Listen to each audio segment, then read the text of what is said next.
அஸ்ஸலாமு அலைக்கும் ரஹ்மத்துல்லாஹி வபரகாத்துஹு. இஸ்லாத்தில் மீலாது நபியை கொண்டாடலாமா அப்படின்றத சுருக்கமான ஒரு பதிவாக நம்ம பார்ப்போம். நபி ஸல்லல்லாஹு அலைஹி வஸல்லம் அவர்களுடைய காலத்தில் ஃபஸ்ட்டு மீலாது இருந்துச்சா அப்படின்றத நம்ம சிந்திக்கணும். ஸோ அவர்களுடைய காலத்திலையும் மீலாது அப்படின்றது கிடையவே கிடையாது. நபி ஸல்லல்லாஹு அலைஹி வஸல்லம் அவர்கள் 23 ஆண்டுகள் நபித்துவ வாழ்க்கையில் இருந்த போதும் எந்த ஒரு நாளிலுமே தங்களுடைய பிறந்த நாளை கொண்டாடினதும் கிடையாது.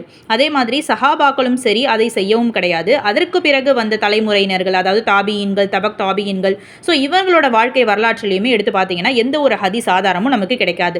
ஸோ இஸ்லாமுடைய அடிப்படை விதி என்ன அப்படின்றத நம்ம ஃபஸ்ட்டு தெரிஞ்சுக்கணும். நம்முடைய மார்க்கத்தில் ஒரு விஷயம் அப்படின்னா குர்ஆன்லையும் ஹதீஸ்லையும் இருந்தால் மட்டும்தான் அதை நம்ம பின்பற்றணும். இல்லை அப்படின்னா அது என்னவாது பிதாத்தான ஒரு புதிய விஷயமாக அது ஆகிடுது. ஸோ நபி ஸல்லல்லாஹு அலைஹி வஸல்லம் அவங்க சொல்லியிருக்காங்க, ஒவ்வொரு புதுமையானது வழிகேடு நரகத்திற்கு அழைக்கும் அப்படின்ற மாதிரி நமக்கு ஹதீஸ் அறிவிச்சிருக்காங்க.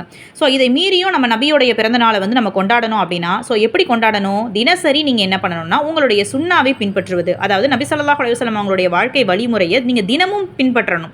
அதிகமாக ஸலவாத் சொல்லுவது, அதே மாதிரி நபியோடைய வாழ்க்கை வரலாறு, அதாவது சீரா அப்படின்ற ஒரு பயணத்தை நீங்கள் கற்றுக்கொள்வது.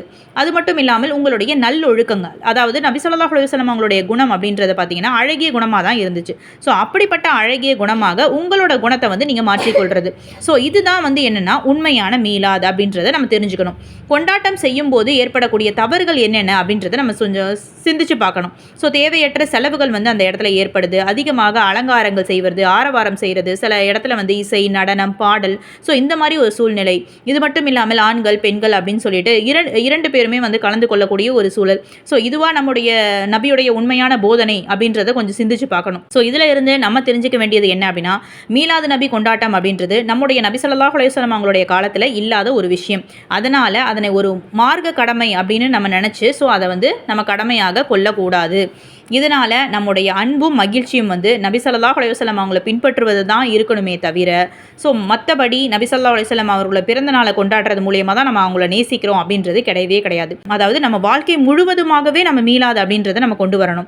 அதாவது பர்டிகுலராக இந்த மாதத்தில் மட்டும்தான், இந்த ஒரு நாளில் மட்டும்தான் அப்படின்னு இல்லாமல் நம்மளோட வாழ்க்கை, நம்ம வாழக்கூடிய ஒவ்வொரு நாளிலையுமே நம்மளோட அந்த மீளாது நபி ஸல்லல்லாஹு அலைஹி வஸல்லம் அவங்க சொல்லிக் கொடுத்த சுன்னாவை நம்ம கடைபிடித்து வாழணும்.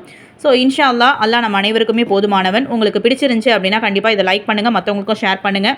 அஸ்ஸலாமு அலைக்கும் வரஹ்மத்துல்லாஹி வபரகாத்துஹு.